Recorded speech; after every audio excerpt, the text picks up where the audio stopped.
السلام عليكم. في الحر ده بقى محتاجين أكلات سهلة وسريعة، وكمان نوفر في المواعين عشان ما نقفش كتير في المطبخ. يبقى طاسة النهاردة دي ليكي.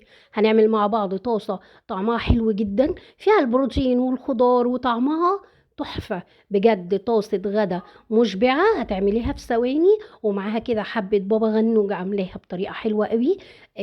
بخضار كله مشوي. طالع طعمه حلو جدا، هيعجبك بإذن الله. ولو عجبتك وصفة النهاردة يا ريت ما تنسيش اللايك والشير. ويلا بينا نسمي بالله ونشوف عملت ايه. طاسة على النار، حطيت فيها معلقة واحدة بس من الزيت وقطعة زبدة صغننة أو سمنة. حطيت كمان، نزلت بالصدق المتقطع، اديته تشويحة كده. معايا بصلاية كبيرة جوليان، حمرتها لحد ما خدت لون حلو كده. هنزل دي معلقة من هريسة الشطة على معلقة من الثوم المفروم. اديتها تشويحة، وبعدين نزلت بقى بالفلفل حامي بارد براحتك، وبعدين نزلت بالبطاطس. وما دام اكله فيها بطاطس يبقى اكيد هتحطي الكمون، معلقه صغيره من الكمون والكزبره والبابريكا. والسبع بهارات ورشه بسيطه كده الشطه، وحطيت فلفل اسود وملح، وقلبت بقى البهارات دي. عايزه اغلف الخضار بالبطاطس والصدوق في التوابل دي كلها، لحد ما تاخد كده كلها من طعم بعض. وبعد كده ابتديت اوسع في النص، وهنزل كده بمعلقه كبيره من الصلصه. هقلبها كويس جدا مع باقي الخضار المتشوح.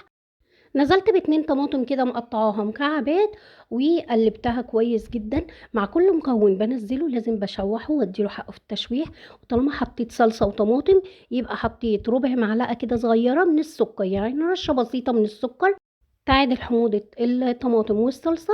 وبعد كده ضفت المية المغلية، ولازم تكون مغلية. غطيت عليها ووطيت وسبتها لحد ما استوت معايا. بعرف سواها ازاي؟ من سوى البطاطس نفسه. وبعد كده ضفت لها الكزبرة الخضراء. وبس كده، ويلا نعمل احلى بابا غنوج. انا شويت بتنجانة وشويت معاها فلفل، واحدة من الفلفل الاحمر والاخضر كده. على عين البوتاجاز من فوق بحط الشياطة بتاعة الرز وبشوي عليها.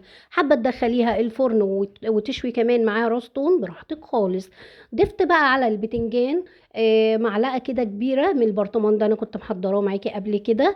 وحطيت له طحينة وزيت. والبرطمان ده تحفة مش هتستغني عنه. بحضره لكل التتبيلات.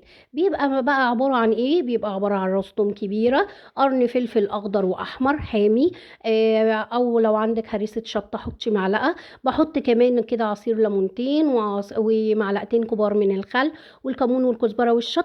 وبضرب كله في الخلاط. تستخدميه في كل التتبيلات، تستخدميه في كل انواع البتنجان، مشوي مخلل، بكل انواعه. هتستخدميه مع المشويات، مع كل انواع الاسماك. البرطمان ده تحفه مش بستغنى عنه. وهنا بقى قدمت اكلتي في ثواني. هي مش محتاجه جنبيها غير تجيبي لك كده سطرين 3 عيش، وحبة مخلل، وخلاص على كده. صدقيني في 10 دقايق هتكوني طالعة من المطبخ عاملة أحلى غدوة مشبعة، وطعمها حلو جدا. هيعجبك ويعجب الولاد. لو عجبتك بقى وصفة النهاردة يا ريت ما تنسيش لايك وشير وتعليق لو بحرف، يرفع الفيديو ويوصل لأكبر عدد ويستفيد. أستودعكم الله الذي لا تضيع ودائعه، والسلام عليكم ورحمة الله.